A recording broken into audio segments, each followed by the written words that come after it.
ಸರ್ಕಾರದ ಟ್ಯಾಕ್ಸ್ ತುಂಬ್ತಾ ಇದ್ದೇವೆ.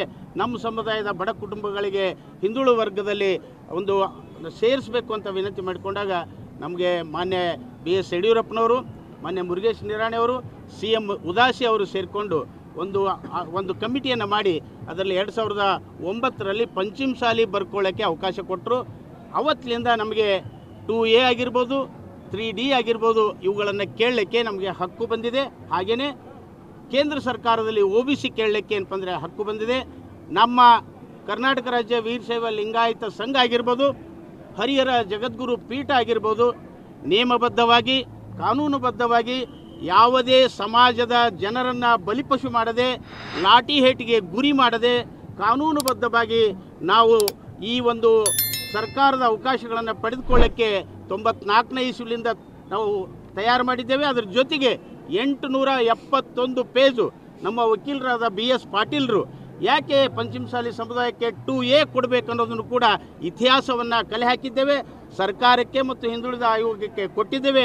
ಮುಂದಿನ ದಿನಗಳಲ್ಲಿ ನಾವು ಮತ್ತು ಎಲ್ಲ ಜಗದ್ಗುರುಗಳು ಮತ್ತು ಇನ್ನೂ ನಮ್ಮ ಸಮಾಜದ 84 ಸಮಾಜದ ಸ್ವಾಮೀಜಿಯವರಿದ್ದಾರೆ, ಅವರೆಲ್ಲರನ್ನು ಕರ್ಕೊಂಡು ಈ ರಾಜ್ಯದ ಮುಖ್ಯಮಂತ್ರಿಗಳನ್ನು ಇದೇ ತಿಂಗಳ ಅಥವಾ ಮುಂದಿನ ತಿಂಗಳ ಮೊದಲನೇ ವಾರದಲ್ಲಿ ಸಿದ್ದರಾಮಯ್ಯನವ್ರನ್ನ ಭೇಟಿಯಾಗಿ ಕಾನೂನುಬದ್ಧವಾಗಿ ನಮಗೆ ಅವಕಾಶಗಳನ್ನು ಕೊಡಲಿಕ್ಕೆ ವಿನಂತಿ ಮಾಡಿಕೊಳ್ತೇವೆ. ಲಾಠಿ ಚಾರ್ಜ್ ಮಾಡಿರುವಂಥ ಸರ್ಕಾರಕ್ಕೆ ಧಿಕ್ಕಾರ ಹಾಕ್ತೇನೆ. ಜೊತೆಗೆ ನಮ್ಮ ಕೂಡಲ ಸಂಗಮ ಸ್ವಾಮೀಜಿಯವರು ಮಾಡಿರುವಂಥ ಹೋರಾಟದ ರೀತಿ ನನಗೆ ಸರಿ ಅನ್ನಿಸ್ತಾ ಇಲ್ಲ. ನಾವೆಲ್ಲರೂ ಒಟ್ಟಾಗಿ ಕರ್ನಾಟಕ ರಾಜ್ಯ ವೀರಶೈವ ಲಿಂಗಾಯತ ಪಂಚಮಸಾಲಿ ಸಂಘ 94ರಲ್ಲಿ ಹುಟ್ಕೊಂತು ಅದರ ಅಡಿಯೊಳಗೆ ಏನು ಸ್ವಾಮೀಜಿಯವರು ಇದ್ದಾರೆ, ಕೂಡಲ ಸಂಗಮ ಸ್ವಾಮೀಜಿಯವರು ಮತ್ತು ಹರಿಹರದ ಸ್ವಾಮೀಜಿಯವರು, ಜಮಖಂಡಿ ಸ್ವಾಮೀಜಿಯವರು, 84 ಜನ ಸ್ವಾಮೀಜಿಯವರು ದಿವ್ಯ ಸಾನ್ನಿಧ್ಯದಲ್ಲಿ ರಾಜಕೀಯೇತರ ಹೋರಾಟ, ಕಾಂಗ್ರೆಸ್ನವ್ರನ್ನ, BJP ಅವ್ರನ್ನ, JDSನವ್ರನ್ನ ಕರ್ಕೊಳ್ಳದೆ ಇಡೀ ಸಮುದಾಯವನ್ನು ಕರ್ಕೊಂಡು ಹೋರಾಟ ಮಾಡಿದರೆ ಖಂಡಿತ ನಮ್ಮ ಸಮುದಾಯಕ್ಕೆ ಜಯ ಸಿಗುತ್ತೆ ಅನ್ನೋ ಭರವಸೆ ನನಗಿದೆ. ಸರ್ಕಾರದ ಟ್ಯಾಕ್ಸ್ ತುಂಬ್ತಾ ಇದ್ದೇವೆ. ನಮ್ಮ ಸಮುದಾಯದ ಬಡ ಕುಟುಂಬಗಳಿಗೆ ಹಿಂದುಳಿದ ವರ್ಗದಲ್ಲಿ ಒಂದು ಸೇರಿಸಬೇಕು ಅಂತ ವಿನಂತಿ ಮಾಡಿಕೊಂಡಾಗ ನಮಗೆ ಮಾನ್ಯ BS ಯಡಿಯೂರಪ್ಪನವರು, ಮಾನ್ಯ ಮುರುಗೇಶ್ ನಿರಾಣಿ ಅವರು, CM ಉದಾಸಿ ಅವರು ಸೇರಿಕೊಂಡು ಒಂದು ಕಮಿಟಿಯನ್ನು ಮಾಡಿ ಅದರಲ್ಲಿ 2009ರಲ್ಲಿ ಪಂಚಮಸಾಲಿ ಬರ್ಕೊಳ್ಳೋಕ್ಕೆ ಅವಕಾಶ ಕೊಟ್ಟರು. ಅವತ್ತಿನಿಂದ ನಮಗೆ 2A ಆಗಿರ್ಬೋದು, 3D ಆಗಿರ್ಬೋದು, ಇವುಗಳನ್ನು ಕೇಳಲಿಕ್ಕೆ ನಮಗೆ ಹಕ್ಕು ಬಂದಿದೆ. ಹಾಗೆಯೇ ಕೇಂದ್ರ ಸರ್ಕಾರದಲ್ಲಿ OBC ಕೇಳಲಿಕ್ಕೆ ಏನಪ್ಪ ಅಂದರೆ ಹಕ್ಕು ಬಂದಿದೆ.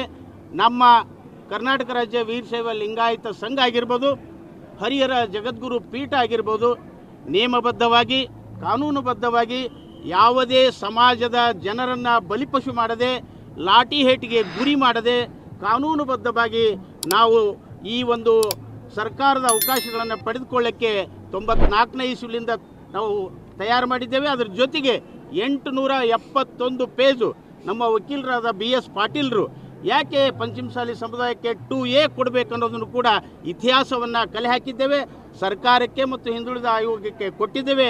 ಮುಂದಿನ ದಿನಗಳಲ್ಲಿ ನಾವು ಮತ್ತು ಎಲ್ಲ ಜಗದ್ಗುರುಗಳು ಮತ್ತು ಇನ್ನೂ ನಮ್ಮ ಸಮಾಜದ 84 ಸಮಾಜದ ಸ್ವಾಮೀಜಿಯವರಿದ್ದಾರೆ, ಅವರೆಲ್ಲರನ್ನು ಕರ್ಕೊಂಡು ಈ ರಾಜ್ಯದ ಮುಖ್ಯಮಂತ್ರಿಗಳನ್ನು ಇದೇ ತಿಂಗಳ ಅಥವಾ ಮುಂದಿನ ತಿಂಗಳ ಮೊದಲನೇ ವಾರದಲ್ಲಿ ಸಿದ್ದರಾಮಯ್ಯನವ್ರನ್ನ ಭೇಟಿಯಾಗಿ ಕಾನೂನುಬದ್ಧವಾಗಿ ನಮಗೆ ಅವಕಾಶಗಳನ್ನು ಕೊಡಲಿಕ್ಕೆ ವಿನಂತಿ ಮಾಡಿಕೊಳ್ತೇವೆ.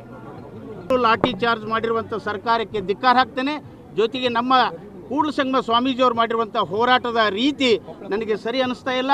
ನಾವೆಲ್ಲರೂ ಒಟ್ಟಾಗಿ ಕರ್ನಾಟಕ ರಾಜ್ಯ ವೀರಶೈವ ಲಿಂಗಾಯತ ಪಂಚಮಸಾಲಿ ಸಂಘ 94ರಲ್ಲಿ ಹುಟ್ಕೊಂತು ಅದರ ಅಡಿಯೊಳಗೆ ಏನು ಸ್ವಾಮೀಜಿಯವರು ಇದ್ದಾರೆ, ಕೂಡಲ ಸಂಗಮ ಸ್ವಾಮೀಜಿಯವರು ಮತ್ತು ಹರಿಹರದ ಸ್ವಾಮೀಜಿಯವರು, ಜಮಖಂಡಿ ಸ್ವಾಮೀಜಿಯವರು, 84 ಜನ ಸ್ವಾಮೀಜಿಯವರು ದಿವ್ಯ ಸಾನ್ನಿಧ್ಯದಲ್ಲಿ ರಾಜಕೀಯೇತರ ಹೋರಾಟ, ಕಾಂಗ್ರೆಸ್ನವ್ರನ್ನ, BJP ಅವ್ರನ್ನ, JDSನವ್ರನ್ನ ಕರ್ಕೊಳ್ಳದೆ ಇಡೀ ಸಮುದಾಯವನ್ನು ಕರ್ಕೊಂಡು ಹೋರಾಟ ಮಾಡಿದರೆ ಖಂಡಿತ ನಮ್ಮ ಸಮುದಾಯಕ್ಕೆ ಜಯ ಸಿಗುತ್ತೆ ಅನ್ನೋ ಭರವಸೆ ನನಗಿದೆ.